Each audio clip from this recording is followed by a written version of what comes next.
Last year, I did a video on the differences between China tape and other tapes like FBC Black Velvet and Sponsor Me tape. Along similar lines, I think one of the things that we don't talk about enough in fingerboarding is the importance of bushings. I've said this a few times in my other videos before, but I'm the kind of person who believes that bushings can kind of make or break your setup. Obviously, the way your trucks ride is incredibly important, and bushings, I'd say, are like 50% of how they ride. This may be pretty obvious to most of you, but when I first started fingerboarding 6 years ago, I had no clue. I just assumed that the different options you had in skateboarding with bushings wouldn't be the same in fingerboarding. I just kind of thought that the rules and equipment in skateboarding weren't fully available in fingerboarding for some reason. So whether you're a beginner or just someone who's been fingerboarding for a while, I hope this video helps you one way or another. Quick disclaimer, I'm not a bushing maker, so there might be things that I missed out in this video. If you are somebody who makes your own bushings, let me know in the comments, and also if I miss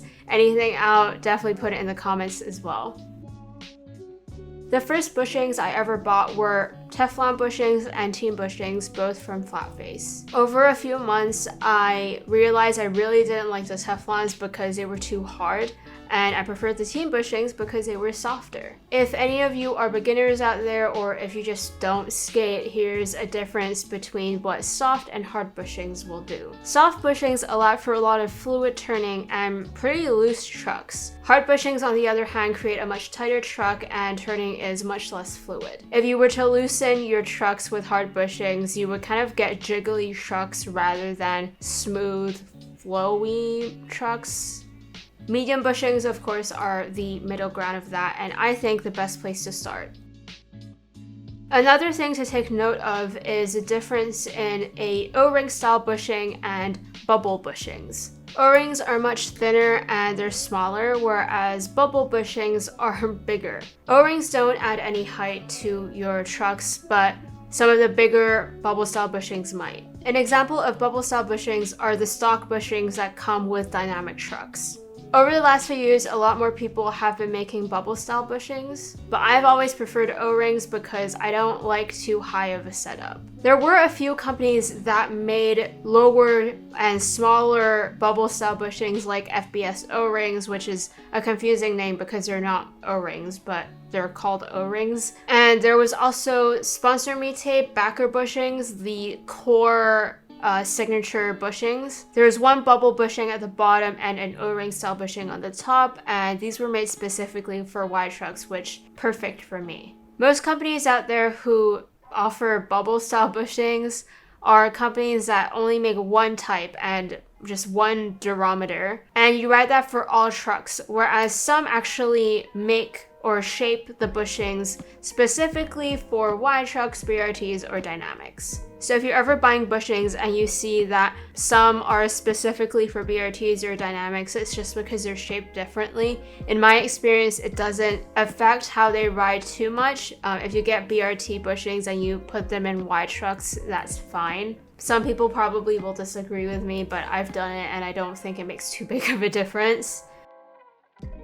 Right now, there are basically only two different materials when it comes to fingerboard bushings. There is bracelet or rubber, and there is also polyurethane.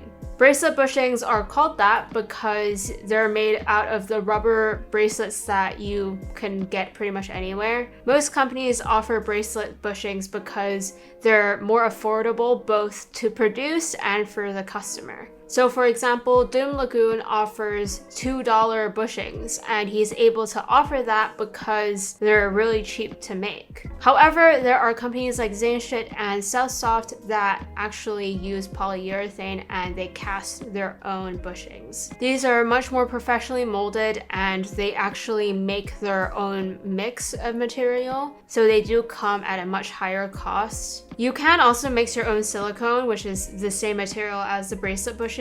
So that's how some companies are able to offer different hardness for silicone bushings. I'm pretty sure that's what Southsoft was doing with the OGs, but they've now switched over to polyurethane.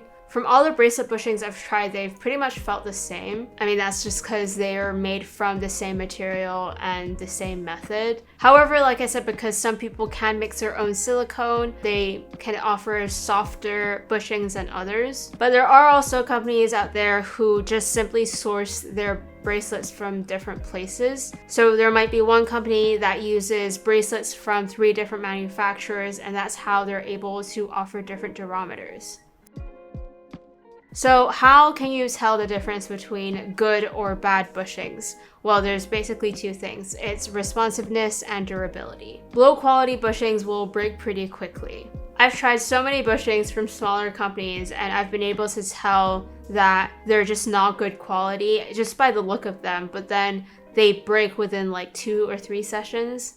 But in terms of responsiveness, regardless of whether your bushings are O-rings or bubble style bushings, if they're good quality, they'll be very responsive. What I mean by responsiveness is pretty much like the bounce back to the original position. This applies to even if the bushings are hard, they should still bounce back. And pretty much that's all I have to say about quality. I don't think there's anything else I can say.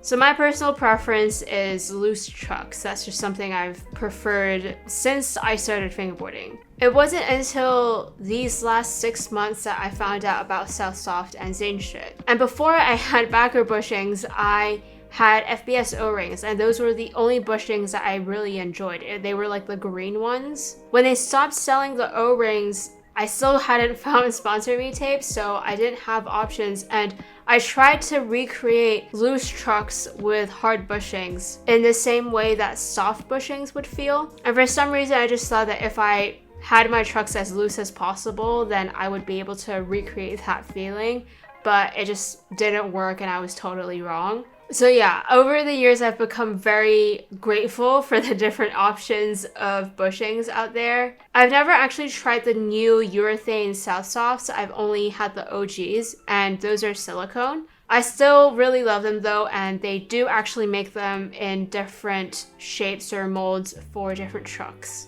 Oh, and they also offer different durometers. So now they do sell the urethane ones, and you can actually still get the OGs. Eventually, I do hope to try the new ones. I'm gonna be in Italy next month for like 2 or 3 months, so I'm hoping to purchase a few sets while I'm there, so like I'm saving on shipping. Right now, the bushings I have in my trucks the most are Zaneshet extra soft.